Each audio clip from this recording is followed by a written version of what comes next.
Assalamualaikum warahmatullahi wabarakatuh. Saya Ustaz Amir. Siapa belajar, dia dapat. Jom kita.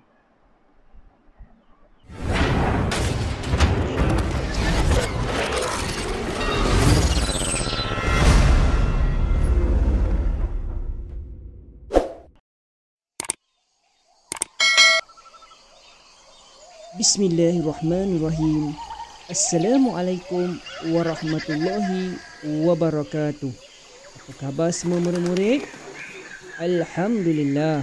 Ustaz doakan supaya murid-murid berada dalam keadaan sihat walafiat. Baiklah, untuk kali ini kita akan belajar Pendidikan Islam tahun 6 di bawah bidang adab, tajuk Sayangilah Haiwan.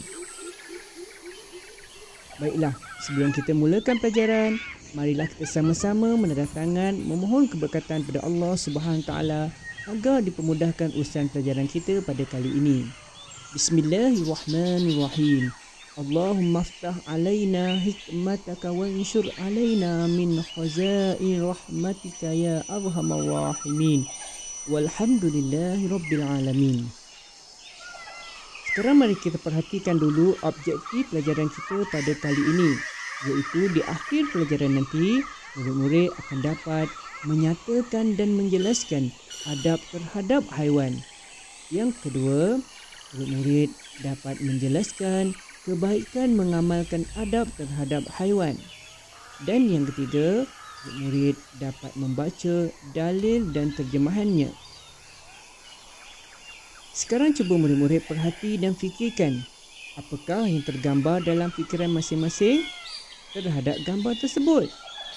Ya, murid-murid dapat lihat ada haiwan ternakan, haiwan yang jinak seperti ayam, kucing, kambing, dan ada haiwan liar seperti harimau, singa, apa lagi, gajah, ular. Itu dipanggil haiwan yang liar.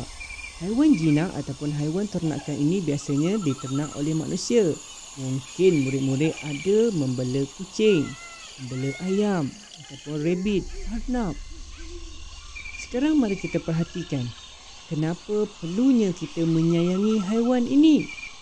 Ya murid-murid, Rasulullah SAW telah menunjukkan sifat ihsannya terhadap haiwan. Sifat ini dinyatakan dalam sebuah hadis yang diriwayatkan oleh Muslim. Jom sama-sama kita bacakan. Murid-murid boleh perhatikan atau boleh merujuk buku teks masing-masing. Innallaha katabal ihsana ala kulli syai. Fa iza qataltum fa ahsinul qitlah. Wa iza dabahtum fa ahsinul zibhah. Wal yuhidda ahadukum safratah. Wal yurid zabihata. Maksudnya, sesungguhnya Allah telah menetapkan ihsan atas setiap benda. Maka apabila kamu membunuh, bunuhlah dengan baik. Dan apabila kamu menyembelih, sembelihlah dengan baik. Tajamkanlah alat sembelihan dan tenangkanlah jiwanya.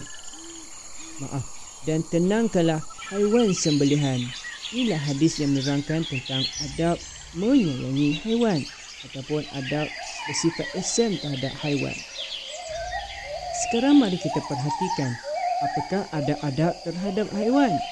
Yang pertamanya, kita hendaklah memberikan perlindungan dan tempat tinggal yang sesuai. Contohnya, jika murid-murid membela ayam, pastikan ada reban. Membela kucing, ada sangkarnya. Membela kambing atau lembu, ada kandangnya. Yang kedua, pastikan bersifat kasihan terhadap haiwan. Yang ketiga, memberikan makanan dan minuman yang berkhasiat dan secukupnya kepada haiwan. Yang keempat, pastikan haiwan mendapat penjagaan dan rawatan yang baik. Jika sakit, hendaklah dihantar ataupun dirawat dengan sebaiknya. Seterusnya, yang kelima, adab terhadap haiwan ialah jangan menzalimi binatang. Yang keenam, menjaga habitat haiwan daripada keputusan. Yang ketujuhnya, tidak membunuh haiwan tanpa sebab. Itulah adab terhadap haiwan yang perlu kita ikuti. Sekarang mari kita lihat apakah kebaikan mengamalkan adab terhadap haiwan. Yang pertama, kebaikan terhadap haiwan itu sendiri adalah haiwan dapat terhindar daripada sebarang ancaman. Dan yang kedua, haiwan akan menjadi sihat dan dapat membiak dengan baik.